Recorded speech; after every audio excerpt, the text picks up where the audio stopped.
물론 데이터 드리븐 스마트 시티긴 하지만 그쪽에서 주관하는 행사였으면 데이터가 이렇게 많이 화두가 돼서 중심으로 얘기하지 않을 텐데 이건 이제 K데이터에서 주관하는 행사고 데이터 오리엔티드 돼서 스마트 시티를 어떻게 볼 것이냐, 지난번에 자율주행차 본 것처럼 그렇게 이제 조명해보는 자리라고 생각이 됩니다. 그래서 제가 그런 거 위주로 쭉 해서 한번 말씀드리겠습니다. 그래서 제목도 도시, 데이터, 그리고 스마트 시티라고 잡았고 그 밑에 소재를 제가 하나 더 붙였는데 데이터의 유통, 융합, 활용, 그리고 거래를 중심으로 이렇게 얘기를 했습니다. 지금 현재는 데이터를 수집하고 분석해서 서비스를 제공한다.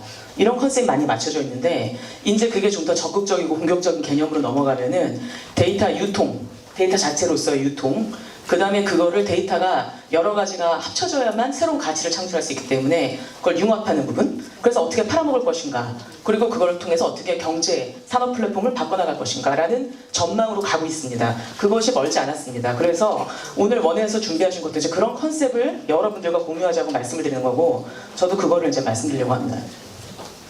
그래서 이건 우리가 이제 다 아는 얘기인데 VIP께서도 늘 말씀하시기 VIP는 참고로 대통령. 그래서 데이터는 21세기 5일이다. 그래서 4차 산업혁명 시대 핵심 자산은 데이터 산업이다. 그래서 데이터가 너무너무 중요하다. 앞으로의 핵심 경쟁력이 될 거다라고 얘기했고 여기 손정희부터 해서 수많은 사람들이 데이터 곧 AI 데이터 경제, 데이터는 돈이 될 것이다. 산업의 주도권이 될 것이다. 계속 얘기하고 있죠. 그런 트렌드를 말씀드리는 거고 그런 거에 발맞추어서 결국은 또는 선도하기 위해서 우리가 어떻게 가야 되는가 그런 거에 대해서 국가에서 여러 부처에서 상당히 고민이 많습니다.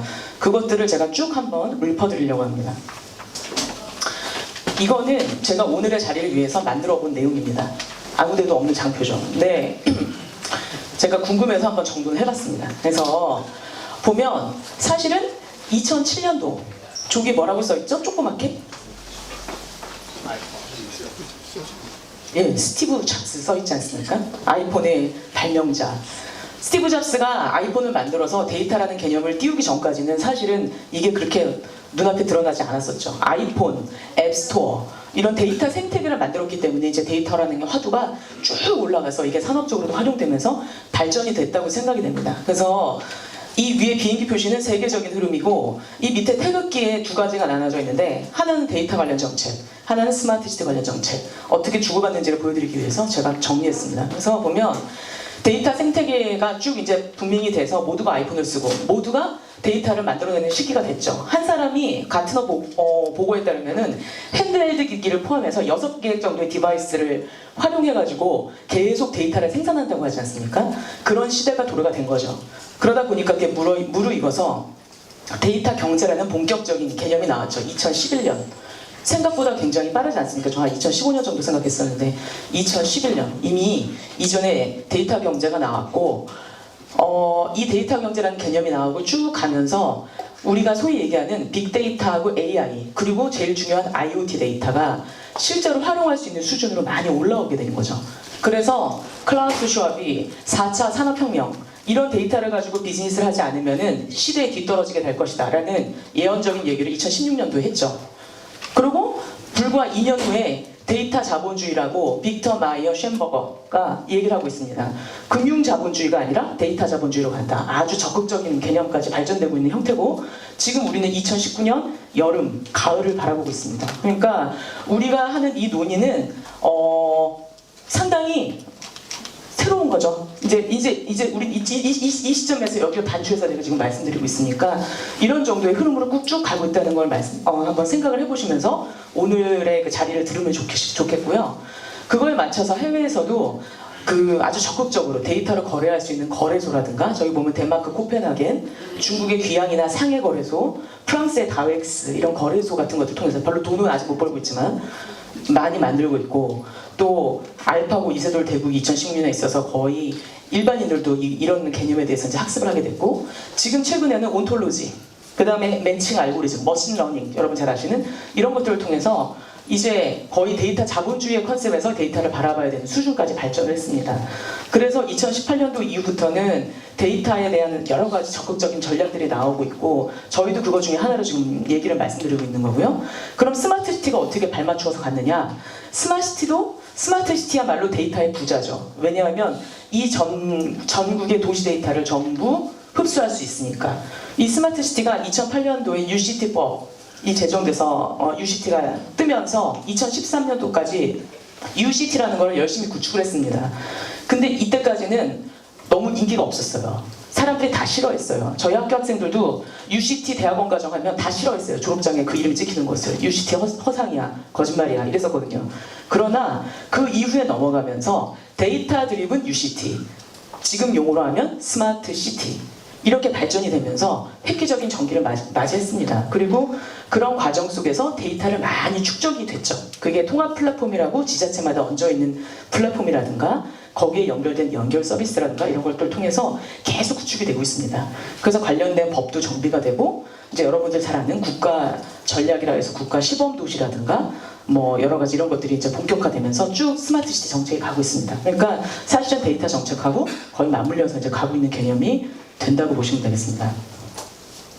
그래서 앞서 말씀드렸던 여러 가지 그 데이터 거래소, 사실 이거는 이제 데이터 거래의 아주 적극적인 모델이긴 합니다만 2015년도 이후에 이런 것들이 계속 생겨나고 있고 우리나라도 검토하고 있습니다. 이미 그거에 그 모태가 되는 데이터 스토어라는 거를 K데이터에서 2013년부터 쭉 운영해서 이제 해오고 있고요. 이거를 구현하는 방법은 여러 가지가 있고 여기에 대해서는 여러 가지 악유가 있습니다. 아직 왕성하게 잘 되고 있는 건 아니기 때문에 거기에 이제 저의 요인들이 있는데 그걸 제가 뒤에서 말씀드릴 것이고, 이제 바로 이게 이건데 이것은 제가 한번 쭉 말하자면 이 커브를 한번 생각을 해봤습니다. 우리가 지금 이 데이터를 가지고 뭐 써먹고 뒤에 이제 쭉 말씀하시겠지만 하는 것들이 살짝 지지부진한데 이것들이 언제쯤 티핑 포인트를 맞이할 수 있을 것인가, 그것이 이제 관심사입니다. 그래서 그 티핑 포인트를 티핑 포인트로 치고 올라갈 수 있게끔 하는 요건이 뭘까 생각을 하다 보니까 세 가지가 해결돼야 된다. 뭐냐면 그건 미국하고 이제 비교를 해봤을 때 저희가 생각을 한 건데, 예를 들어서 법제도적인 부분. 그래서 여러분도 잘 아시는 개망신법 아시죠? 예. 개인정보보호법이랑 뭐 정보통신망법 여러 가지 있지 않습니까? 그 개망신법이 정돈이 돼야 된다는 점. 왜냐하면 데이터의 수요가 거기서 있어야 되는데 유통이 그것 때문에 굉장히 어렵기 때문에. 그 다음에 이 데이터라는 거를 가지고 비즈니스를 하는 거에 대한 수용성이 아직 학습이 안 됐다는 점. 산업이나 개인이나 모두가. 그래서 학습 효과가 발휘되려면 시간이 좀 필요하다. 지금 NIA, 한국정보화진흥원이나 뭐 뒤에 금융위원회, 그 다음에 MBN 여러 군데서 데이터를 가지고 유통시키는 플랫폼을 만들고 있습니다. 여러 기업들이 거기에 참여하고 있는데 그런 작업들을 통해서 데이터의 수용성 상당히 높아질 것이라고 생각하고, 미국처럼 뭐 데이터만 팔아서 뭐 1조 3천억씩 매출하고 그걸 또 그 마케팅 툴을 스피노프 시켜가지고 회사도 만들고 하는 그런 정도의 빅 플레이어가 우리나라는 아직 없지만 수년이 지나면은 수년 내에 그런 것들이 이제 형성될 거라고 생각이 됩니다. 그렇게 되면 많은 데이터 거래량이 더욱더 지금보다 더 발생할 거고, 또 그거를 위한 이제 적극적인 활용이나 이런 것들이 이제 생길 거라고 생각이 됩니다. 극단적으로 얘기하면은 2040년이라고 써놨는데 여러분 아시다시피 AI 특이점이라는 게 있지 않습니까? 싱글라리티. AI가 사람보다 더 똑똑해지는 그 지점. AI 특이점 얘기하죠. 그래서 보편적 기본 소득을 줘야 된다는 등 얘기하지 않습니까? 그게 불과 2040년입니다. 2040년. 20년 후면 그렇게 됩니다. 지금 저 같은 사람이 와서 얘기를 하고 있지 않고 그 로봇이 와서 얘기할 수도 있고, 이미 가트너 심포지엄에서는 저하고 알렉사가 같이 대화를 하면서 컨퍼런스를 합니다. 그런 상황이니까 결국은 얼마 남지 않은 시간이죠. 그런 동안에 많은 것들이 정돈될 것이기 때문에 저희 지금 이 많은 스타트업들이나 또 관련된 그 기관들에서도 그런 걸 준비하고 있다, 이런 것들을 생각하시면 될 것 같고, 아까 말씀드렸던 그 스마트 데이터를 집계시킬 수 있는, 빨아들일 수 있는 여러 가지 센터가 지자체에 포진되어 있는데 그것이 이제 통합 플랫폼이라고 이제 여기서 부릅니다. 그래서 스마트 시티를 2013년 이후에 계속 추진을 해가지고 통합 플랫폼을 이제 많이 선정을 해놨고, 이 통합 플랫폼은 기업으로 치면 ERP와 같은 것이라 사실은 어떤 바디가 되는 시스템이고, 그 바디에다가 서비스를 연결해야만 이제 효과를 발휘하거든요. 예를 들어서 전자발찌 찬 사람을 찾아낸다든가, 119가 출동을 할 때 가면서 그 지역을 보면서 신호나 교통통제를 해가면서 빨리 골든타임에 도달을 한다든가, 아니면 어떤 여인이 여기다 신청을 해놓으면, 안심이 앱 신청을 해놓으면 자기가 가다가 어떤 남자가 따라오는 것 같으면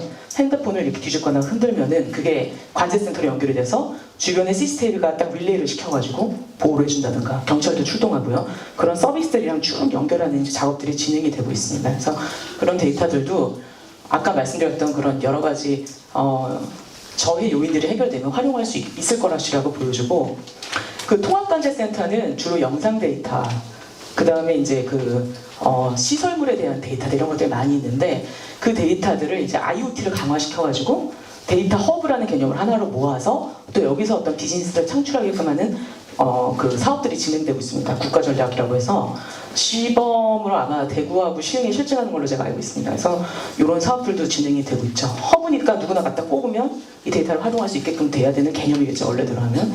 그래서 그런 것들이 되고 있고, 그 다음에 이제 분야별 유통, 데이터 유통 측면에서 봤을 때 아까 말씀드렸던 여러분들 요즘 신문에서 아주 자주 보시는 빅데이터 플랫폼 10개의 플랫폼이 있고 그 밑에 데이터를 올려줄 데이터 센터들이 있습니다. 그래서 여기 보면 명칭의 1부터 10번까지 제 빅데이터 플랫폼이고, 저 분야별 플랫폼에 데이터 센터라고 부르는 요 주요 컨소시엄이라고 쓰는 이 회사들 있죠?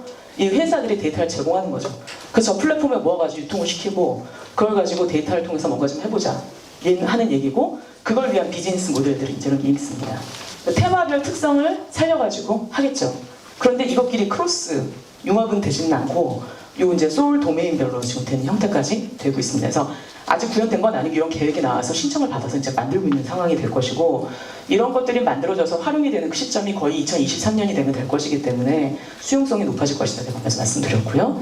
금융 데이터, 가장 인기가 많은 데이터는 사람에 대한 데이터, 그리고 그거를 많이 써먹을 수 있는 통신이나 위치, 금융 데이터 이런 것들 많이 필요한데, 금융 분야에서도 이런 데이터를 오픈해가지고 제공하려는 움직임이 있습니다. 그 다음에 저희가 지금 이렇게 얘기하고 있지만 아름아름 민간 기업들에서도 뭐 엄청난 거래소라는 형태까지 부르기는 뭐하지만 거래를 계속 해왔죠. 여러 가지 방법으로 거래를 해왔습니다. 근데 주로 거래소가 많이 잘 운영됐다기보다는 B2B 직접 이렇게 거래를 하면서 거기 안에서 데이터의 품질이라든가 가격을 산정하는 방법, 그 다음에 법제도적으로 저촉되지 않는 부분들이 있는지 없는지 이런 것들을 확인해가면서 하는 작업들이 수행이 됐고, 최근에 K데이터에서 이제 데이터 바우처라고 해서 이런 것들을 확장시킬 수 있는 여러 가지 지원책들을 해서 이제 많이 붐이 됐습니다. 그래서 저는 이제 15분 제가 지난 것 같은데 이런 분위기라는 거를 한번 구체적으로 말씀드리고, 제가 고 포인트라고 이 표현을 좋아하는데 뭐냐면, 오늘 제가 이 큰 얘기 해드렸고 이 흐름을 이제 다 이해하셨고 밑에 나머지 발표자들의 서브 자세한 얘기를 들으시면은 우리 회사가 지금 우리의 업계가 어떤 식으로 움직여야 될까? 내가 어떤 식으로 비즈니스 모델을 만드는 게 좋을까?